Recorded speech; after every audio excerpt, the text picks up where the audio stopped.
I assume that's okay, right? March 17th, it's St. Patrick's Day.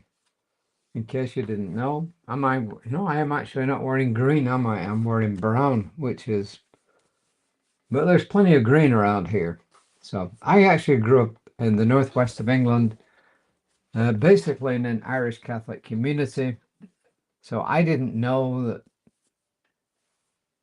words that were spoken there were often just peculiar to that kind of dialect. So anyway, but later on, of course, I found out.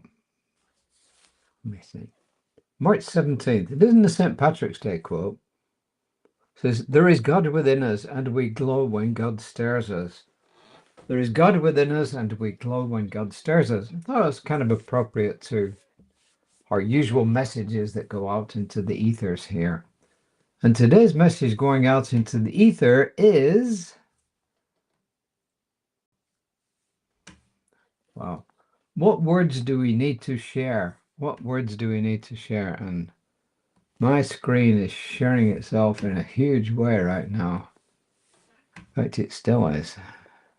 I still haven't solved this deal where it keeps zooming on me. But anyway, so Audre Lorde says, what words do we need to share? And in fact, what she actually says here in the quote is, what other words you do not yet have? What do you need to say? What other words you do not yet have? And what do you need to say? And of course, from Ernest Holmes, we're reminded that all the power of the universe is with us, and we are encouraged to feel it, to know it, and to then act as though it were true. And the reminder that the universe is run by an infinite mind, which means our life is controlled by our thinking. Ignorance of this keeps us in bondage, and knowledge will free us. I guess by the end of the month, we should be able to recite that verbatim without having to look at it. And this is Reverend Christie, our writer for this month, who says, I love contemplating Audre Lorde's question, what are the words you do not yet have? We know that thought imbued with feeling is a precursor to the actions we take and also to what we manifest, right? We live in this world where there are external conditions that hurt our hearts and make us ache to find answers. Sometimes the answers come, and sometimes they do not seem to come yet. We must listen carefully. Why? Because infinite mind has everything within it, and we have all the power of the universe within us. We may sometimes feel we don't get answers or words when we ask questions. The truth is, we don't like the answers sometimes. If we scream into the universe, what is mine to do about the hungry children? And the answer is, be still and know. Our humanness does not want to accept that. When we want a set of directions to solve the problem.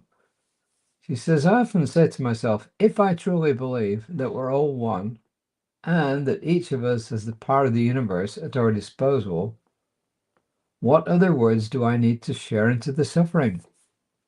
One of the most profound stories in the Bible that arises often for me, she says, is when the woman touches the hem of Jesus' garment and is healed. And he simply says to her, it is your faith that has healed you. I think he also said, who touched me?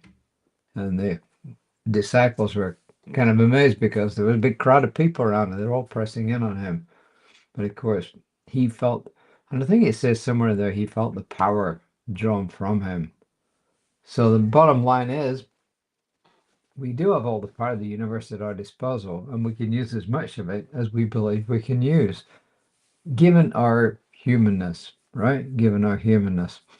I also thought that it might be a good time to actually go back and see if I can find what I promised to read, which actually is Murphy's Dogma. And I'm sure some of you are familiar with this, some of you may not be.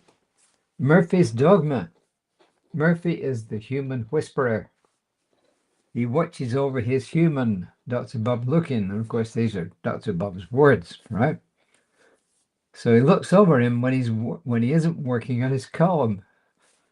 And he says, you can actually send questions, but you may not get answers to Murphy@csl.org. Murphy@csl.org. That's Centers for Spiritual Living. He says he cannot reply to all emails. But this is kind of cute because it reminded me of when we had our Lhasa Apso, and we used to take him to the park. He was a small dog, probably like Murphy looks. He looks that size. Can't tell what kind of dog he is from the picture, but he looks like a little terrier actually. He's all whitish. It looks like a terrier. It's about the same size as a Lhasa Apso or a Shih Tzu, if you like. And it reminded me because we used to take Ambrose, our dog, to the dog park, and he was a little dog.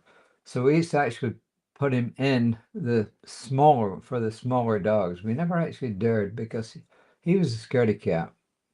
Now the dogs we've had after, two of them, they were not scaredy cats at all. They were the opposite. But Ambrose, he was a really nice guy, but he was a scaredy cat.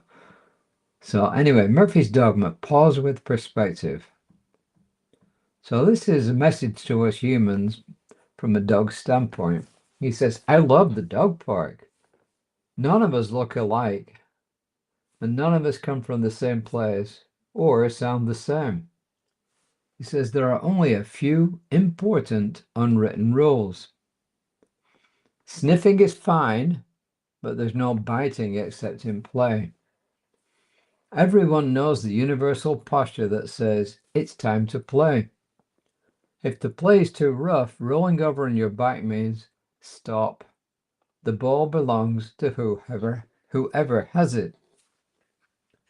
Nobody's jealous of those who are freshly groomed, who smell funny, and we don't reject those in need of a bath.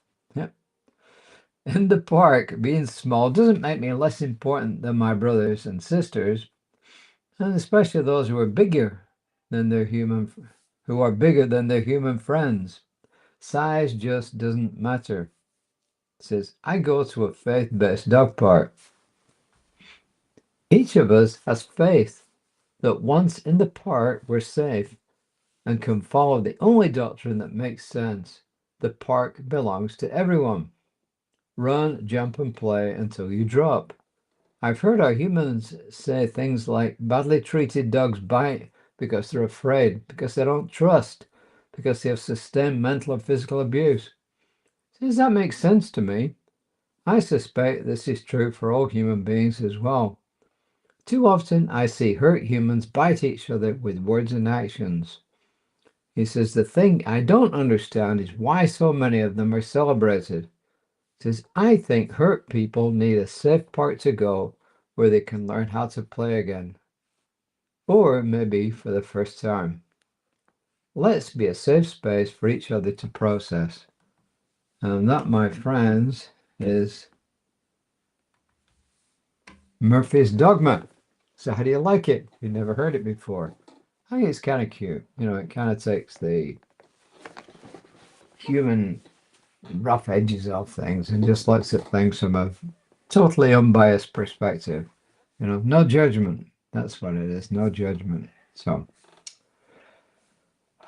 let me see. Science of Mind magazine. Back to the story again. Back to daily guides. Back to March 17. Everything I need is within me now. These are the words I need to say. Everything is within me now. These are the words I need to say. So, that is me for today. Quick reminder, final reminder really. Mycelium of Mind